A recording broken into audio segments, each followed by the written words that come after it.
রাজু মনে হয় কালকে রাত্রে খাবার খায়নি, তো সেই কারণেই খাবারটা ঢাকা দেওয়া। দেখা যাক তো কী ব্যাপার। ঝোলের থেকে মাছ কিংবা মাংস যাই হোক ছিল সেটা নেই, আর সোয়াবিনের তরকারি রয়েছে। মনে হয় ওই তরকারিটুকুনি খেয়েছে, মাছ কিংবা মাংস ছিল সেটা তুলে খেয়েছে আর বাকিটা খায়নি। আর সকালের ঘরের পরিস্থিতি দেখো, চারিদিক এলোমেলো, চারিদিক সোফায় গামছা মেলা, ভাবা যায়। আর এখন বাজে সকাল 7টা, এই মাত্রই আমি ঘুম থেকে উঠলাম। বাইরের দিকে চলো দেখি যাই। আমার আগে কেউ মনে হয় উঠেছে, ওই জন্য গেটটা খোলা। আজকে আমি ঘুম থেকে উঠেই ব্লগটা শুরু করেছি, তবে এখন ঘুম থেকে ওঠার পরের পরিস্থিতি নয়। এখনকার পরিস্থিতি হলো জামা কাপড় কেচে আমি বালতিতে রেখেছিলাম, মা ছাদে নিয়ে এসেছে মেলতে, আর একটা জিনিস ছিল নিচে, আমি সেটা ছাদে মেলার জন্য চলে এসেছি। গতকালকে বিকেলে ছাদে এসেছিলাম, তখনই দেখেছি বেশ শ্যাওলা হয়েছে। মাও বলছে ছাদে জল জমে ভীষণ শ্যাওলা হয়েছে, কি করা যাবে বলো। এবার উঠোন হলে সবসময় পা পড়ে ঝ্যাঁটা পড়ে, সে একরকম। এখানেও মা ঝাঁট দেয়, দেয় না যে তা না, সবসময় তো দেওয়া হয় না। আর এই এখন সামনে ভাদ্র মাস আছে, নিম্নচাপ লেগে থাকবে, এখন এই সময়টা ছাদে একটু শ্যাওলা জমবেই। মা আর আমি ছাদ থেকে জামা কাপড় মেলে চলে এসেছি নিচে। মা চলা যাচ্ছিল, তো দেখা যাক কি মাছ। কি মাছ বলো তো? এটা রিঠে মাছ। রিঠে মাছ কিন্তু আমি খাই না, অনেক দিন হলো রিঠে মাছ খাওয়া ছেড়ে দিয়েছি। একবার খেয়েছিলাম, মানে তারপরে না খুব সমস্যা হয়েছিল শরীরে। তারপর থেকে এই রিঠে মাছ দেখলেই কেমন একটা লাগে। তা বলে কি আমি আর কোনোদিনও খাবো না সেরকমটাও নয়, হয়তো পরে কখনো খাবো, কিন্তু এখনো পর্যন্ত আমি খেতে পারি না, আমার ভালো লাগে না রিঠে মাছটা। মাছটা কেটে ধুয়ে ফ্রিজে রেখে দিলাম। এবার বাইরের কিছু কাজ আছে, সেগুলো সারবো। সেরে মানে ওখানে মাছ বাচ্ছিলাম, তো কুকুর আর বিড়ালে মারামারি লাগিয়ে দিয়েছে। ও বলছে আমি খাবো, ও বলছে আমি খাবো, কী অবস্থা। তো যাই হোক, এবার বাইরে কিছু কাজ আছে, সেগুলো সেরে একদম স্নান করে তারপরে সকালের খাওয়ার বন্দোবস্ত করব। বেলা হয়েছে কিন্তু বেশ ভালোই। কটা বেলা হয়েছে? এখন পুরো 8:30 বাজে। এই সবে স্নান সেরে ঘরে ঢুকলাম। চুলটা মানে ক্লিপ দিয়ে আটকে রেখেছিলাম, শ্যাম্পু করলাম মাথায়, তো তারপরে চুলটা আটকে গায়ে জল দিয়েছিলাম। এবার ঘরে যাব। কি সুন্দর স্মেল, মা পুজো দিয়ে গেছে। ধূপের স্মেলটা যা লাগছে না, দারুণ দারুণ। এটা আবার মা সহ্য করতে পারে না, বলে কেমন একটা যেন গা গুলিয়ে ওঠে। আমার খুব ভালো লাগে এই ধূপের স্মেলটা। তো যাই হোক, এবার আমি ঘরে যাব। ঘরে গিয়ে সিঁদুর টিঁদুর পরে তারপরে বাকি কাজ সারবো। কাজ আর কাজ, একটার পর একটা কাজ, একটার পর একটা কাজ, প্রত্যেকের, আমাদের মেয়েদের প্রত্যেকের, শুধু আমার বলে না। আমার তো তবু কম, অনেকে আছে যারা ঘরে বাইরে দুদিকে সামলায়। কি সাংঘাতিক ব্যাপার বলো তো। সকালবেলায় উঠেই 2 অক্ষরে সারা দিন আমাদের ব্যস্ত করে রাখে কাজ। চিংড়ি নিয়ে কি দিয়ে করব? বলছি চিংড়ি দিয়ে যান। দিয়ে যাও, চলে যাচ্ছে কিছুর জন্য। তুমি বললে তোমার শালা বউর 25 টাকা সহ চিংড়ি খেলে অ্যালার্জি হবে। চিংড়ি মাছ আনা মাত্রই আমি বাছতে বসে পড়েছি।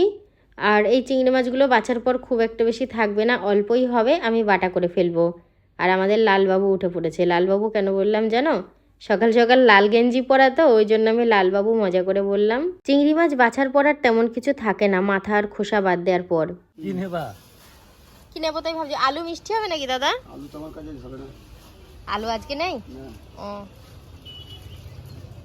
আজকে তো রান্না করব রিঠে মাছ আর চিংড়ি মাছ বাটা আর পটল ভাজা। আমি কালকে খুব সুন্দর একটা স্বপ্ন দেখেছি, কালকে বলা ভুল হবে, আজকে সকালে। ওটা ভোরে না সকালে? সকালেই। সকালে স্বপ্ন? হ্যাঁ, মানে বিষয়টা কি আমি বলছি, ওটা কিন্তু আমার জীবনে ঘটেনি। তোমার দাদার সাথে যখন আমার বিয়ে হয়, ওই যে মাঝখানে আগুন জ্বেলে যেটা 7 পাক ঘোরে, হ্যাঁ হ্যাঁ ওটা কিন্তু হয়নি। হ্যাঁ, হ্যাঁ। তো ওই স্বপ্নটাই আমি দেখেছি যে আগুন জ্বলছে আর আমি আরো আর কি বিয়ে করছি আর কি। আগুন জ্বলছে তো, ওই তো। তুমি আর দাদা একবার ঘুরে নাও, আমি কাঠটা একটু বাড়িয়ে দিচ্ছি। কিরম কথা দেখো। ফালতু বাসে। হ্যাঁ, আমার টিফিনে ঘিও আছে, একটু দিয়ে দেবো, কোনো ব্যাপারই নেই, কম পয়সা হয়ে যায়। তোমার ফ্রিতে হয়ে দাদা যাবে। ঘুম থেকে উঠে বলছে তুমি কি রাত্রে ঘুমাও না? হয়েছে কেন? বলছে সারা রাত্রি তো দেখলাম বগর বগর করে বকে গেলে। কার সাথে? একা নাকি আমি ঘুমিয়ে বকি, সেটাই বলছে। দিয়ে আমি আবার ওকে আর বললাম না, হলাম আমি একটা সুন্দর স্বপ্ন দেখেছি। ওর আমার যখন বিয়ে হয় শুধু তো ওই সিঁদুরদানি ইতিগজ ছিল, হ্যাঁ হ্যাঁ। আর তো কোনো বাকি নিয়মগুলো হয়নি, তো আমি স্বপ্নে দেখেছি। ঠিক আছে, আজকে আমি এইটা করে দিচ্ছি, এর পরে যেটা মনে পড়বে, স্বপ্নে যেটা দেখবা হ্যাঁ, সেটা আবার সেটা করে আবার দেবো। আরেকদিন হবে। তাহলে আজ দাদাকে ডাকো, আমি উনুনে ঘুরিয়ে দিচ্ছি এই পাঁচটা। তোমার উনুনে একটু ঘি ঢালো। হ্যাঁ, একটু ঘি আমি ঢেলে দিচ্ছি, আমার টিফিনে আছে। হ্যাঁ, ওইখানেই আছে, দেখো টিফিনটা রাখাই আছে। হ্যাঁ, শুধু একটু ঢেলে দেবো, আগুনটা বেড়ে যাবে আর চামচে করে। চারপাশে দুজন ঘুরবো। এই যে বেশ কিছু মাছ ভাজা হয়ে গেছে, আর এখানেও বেশ কিছু রান্না হয়ে গেছে এরকম। একটু ভাজাগুলো হয়ে গেছে। হ্যাঁ, কাঁকরোল ভাজা, পটল ভাজা, ওটা মাছের মশলা, আর এই হচ্ছে ওল আলু চিংড়ি। আমরা যখন সরস্বতী পুজো খেতে যেতাম, শুধু লুচি তরকারি দিত, জলটা দিত না। এই বিসলারি জল নিয়ে আসবি এনে। হাত থেকে খাচ্ছে তো। আরেকজন কই? তোর যদি দাঁতের মারি ফলে আমি সে মাজন নিয়ে এসেছি, নিবি, আমার শাশুড়ির কাছে আছে, এনে ধর। কি অবস্থা, দাঁতের মাড়ি ওর ফুলবে। রিঠে মাছের মাথাগুলো মাঝখান দিয়ে চির করিনি, ভাবলাম চির করে দিই, তারপরে ভাবলাম একদম ছোট হয়ে যাবে, এখন ভাজার পর দেখি বিশাল বড় বড় লাগছে। যাকে অসুবিধা নেই, ভালো করে মশলা ঢুকলে খেতে ভালো লাগবে।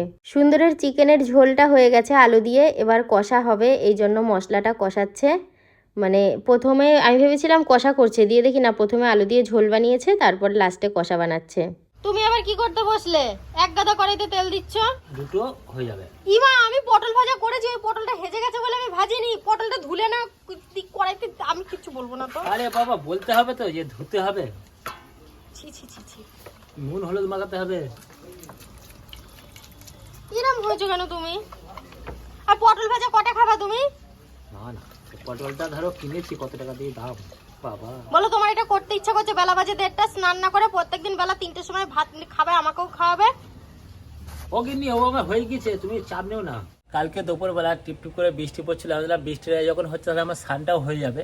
তা খালি বোতলে কিছু জল ভরে ফ্রিজের মধ্যে রাখলাম, তার মধ্যে সাথী বললো ওখানে একটা দোকানে যাও, তো দোকান থেকে এই মালপোড়া এনে দাও, মালপোড়াও এনে দিলাম ভিজে ভিজে। তারপরে আজকে দেখছি কি মাথাটা পুরো ভার হয়ে গেছে আর ঠান্ডা লেগেছে প্রচণ্ড হারে, কতটা বলতেও খুব কষ্ট হচ্ছে। কালকে যেরকম খাওয়া নিয়ে অশান্তি হচ্ছিল, যে বেলা 3টে বেজে যাচ্ছে, 3:30 বেজে যাচ্ছে, আজকে কিন্তু পুরো দুটোর মধ্যে খাওয়াটা কমপ্লিট করে ফেলেছি। আজকে আর কিচ্ছু বলতে পারিনি, আমরা আস্তে আস্তে অভ্যাসটা হয়তো ঠিক হবে। চলো গাড়িটা তাহলে তোমাদের এক ঝলক দেখাই, গাড়িটা ওই সব জিনিসপত্র লাগিয়ে কেমন লাগছে।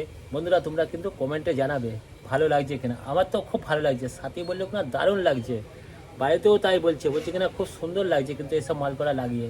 দেখো তো নতুন গাড়িটাকে আরও বেশি সুন্দর লাগছে কিনা এইগুলো লাগানোর পর। আসলে কালকে এইগুলো কেনা হয়েছিল, তোমাদেরকে দেখিয়েছি, কিন্তু লাগানোও হয়ে গেছে, আর লাগানোর পর বেশ সুন্দর লাগছে। তোমরা বলছো যে দিদি গাড়িটা ফাঁকা জায়গায় পড়ে রয়েছে, আমারও খুব খারাপ লাগছে গাড়িটা ফাঁকা জায়গায় পড়ে রয়েছে। গাড়ির কভারটাও ঠিকঠাক পাওয়া যাচ্ছে না, আর এখানে একটা টিনের চালাঘর করা হবে। এই 2-4 দিনের মধ্যেই মিস্ত্রিরা কাজ শুরু করে দেবে। যেগুলো কালো রঙের ছিল সেগুলো সব স্টিল কালার হয়ে গেছে এখন, মোটামুটি দেখতে খারাপ লাগছে না, বেশ ভালোই লাগছে। তোমরা 2 দিন আগের ভিডিওতে দেখলে না, আমি গাড়ি করে মায়ের কাছে দেখা করতে গেছিলাম, খাবার খেয়েই উঠেছি, তো বাড়িতে এসে সাংঘাতিক কাণ্ড ঘটে গেছে, সেগুলো আর তোমাদেরকে শেয়ার করিনি। দিয়ে এবার কিছুদিন পর আমাদের একটু দূরে যাওয়ার আছে গাড়ি করে, কাকলি শুনেই বলছে কি বৌদি তুমি ওই বালতিটা নিয়ে যাবা। মানে কী জন্য নিতে বলেছে বলো তো, আমি আর বিস্তারিত তোমাদেরকে বললাম না, আশা করি বুঝতে পারবা। আর এদের খুব অসুবিধা হয়ে গেছে কেন জানো, আগেই গেটের নিচটা দিয়ে যেতে পারতো তো, ছোট ছিল, এখন সব সাইজে বড় হয়ে গেছে, এখন আর যেতে পারে না, দিয়ে এইখানে যত অত্যাচার শুরু করে দেয়। গুড ইভিনিং সবাইকে, সন্ধে দেয়া হচ্ছে। মা আজকে হাঁটতে গিয়ে মনে হয় মামার বাড়ি চলে গেছে, সন্ধে হয়ে গেছে, আসেনি দেখে আমি সন্ধেটা দিয়ে দিলাম। বাইরে ভীষণ হাওয়া দিচ্ছে, মানে আমি যখন প্রদীপটাকে বাইরে নামিয়েছি ভাবছিলাম কি এই হয়তো নিভে গেল, কিন্তু না, শেষমেশ বাঁচিয়ে ঘরে তুলতে পেরেছি। অন্যদিন যখন বৃষ্টি হয় কিংবা খুব হাওয়া দেয়, মা তো বাইরে বের করেই না, ঠাকুরের কাছেই প্রদীপটা জ্বেলে দেয়। কি ব্যাপার, মাথায় হাত দিয়ে কি ভাবনা চিন্তা হচ্ছে? চিন্তা করছি, কি চিন্তা? একটু চিন্তায় পড়ে গেছি আমি। কি নিয়ে? কালকের ওই বিষয়টা নিয়ে। কি বিষয়?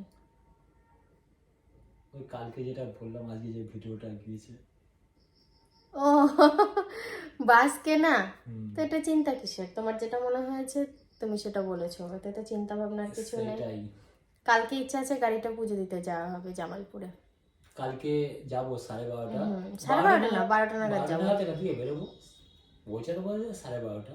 হুম, বাবার কাছে পুজো দিয়ে আসবো, গাড়িটা নিয়ে আসা পর্যন্ত এখনো পুজো দেওয়া হয়নি, শোরুমে যা পুজো হয়েছে ওই পর্যন্ত। হ্যাঁ, মন্দিরে গিয়ে দেওয়া হয়নি, দেওয়া হবে আমরা কালকে। এখনো দেয়নি সেরকম ভাবে, আর বৃষ্টি পড়ছিল তো সারাক্ষণ, কি করব। নিজের কিছু কাজ ছিল, সেগুলো সেরে একটু বিছানায় মাথা দিলাম, বেশ শান্তি লাগছে, ভাল লাগছে। একটা জিনিস আজকে ভুলে গেছি জানো, কি ভুলে গেছি বলছি, ভাতে জল দিতে ভুলে গেছি। আমি এক্ষুনি গিয়ে ভাতে জল দিয়ে আসলাম, ভাবলাম ভাতগুলো হয়তো একদম খারাপ হয়ে গেছে, কিন্তু না, ভাতগুলো ভালোই আছে। ওয়েদার তো ঠান্ডা, ধরো বৃষ্টি হচ্ছে, সেরকম তো চড়া গরম নেই যে খারাপ হবে। তো যাক, ভালোই রয়েছে ভাতগুলো, আর তরকারিগুলোও ফ্রিজে ভরতে ভুলে গেছি, মানে দুটো কাজই আজকে আমার ভুল হয়েছে। তো এবেলায় আর ভরে দরকার নেই, খানিক পরেই সব খেতে টেতে দিয়ে দেবো। সোহিনীর মা আমাকে এখনই ঘিয়ের লুচি আর আলুর তরকারি দিয়ে গেল, আমি খেলাম, শেয়ার করা হয়নি তোমাদেরকে। আর সোহিনী কি এনেছে দেখো, এটা কি, এটা দেখে তো আমার একটা জিনিস মনে পড়ে যাচ্ছে। ও বলছে বিস্কুটের মতো লাগছে। হ্যাঁ, এক রকমের বিস্কুট হয় এরকম, সেটা আমি জানি, কিন্তু এটা না সেই কেন্নর গায়ে টাচ করলে যেমন গুটিয়ে যায় ওরকম লাগছে না অনেকটা? কি দিয়ে বানিয়েছিস? নিশ্চয়ই ময়দা। হ্যাঁ। খাই। খারাপ হয়নি, একটু মিষ্টি দিতে পারতিস। ওই লুচির জন্য ময়দা মাখা হয়েছে, সেটা দিয়েই করেছিস তাই তো? বুঝতে পেরেছি, ভালো লাগছে। কি বলছিস তুই?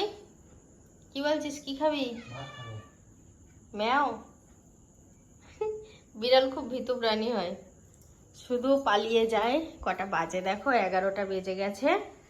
ভাত তরকারি ঘরে নিয়ে এসেছি, আমারও খাওয়া কমপ্লিট হয়ে গেছে, আর কর্তা এখানে শুয়ে শুয়ে টিভি দেখছে। সারাদিনের গল্প প্রায় শেষের দিকে, এবার বিশ্রামের পালা। বিছানাটা ঝাড়বো পরিষ্কার করে। তো একটু মানে এক্সট্রা টেনশন হচ্ছে। সন্ধ্যেবেলায় রাজু বলেছিল যে ওর শরীরটা খারাপ, মাথা ঘুরছে। ধরো এতটা রাত্রির হয়ে গেছে, কোনো পরিবর্তন নেই, বলছে উঠে দাঁড়ালেই মাথা ঘুরছে।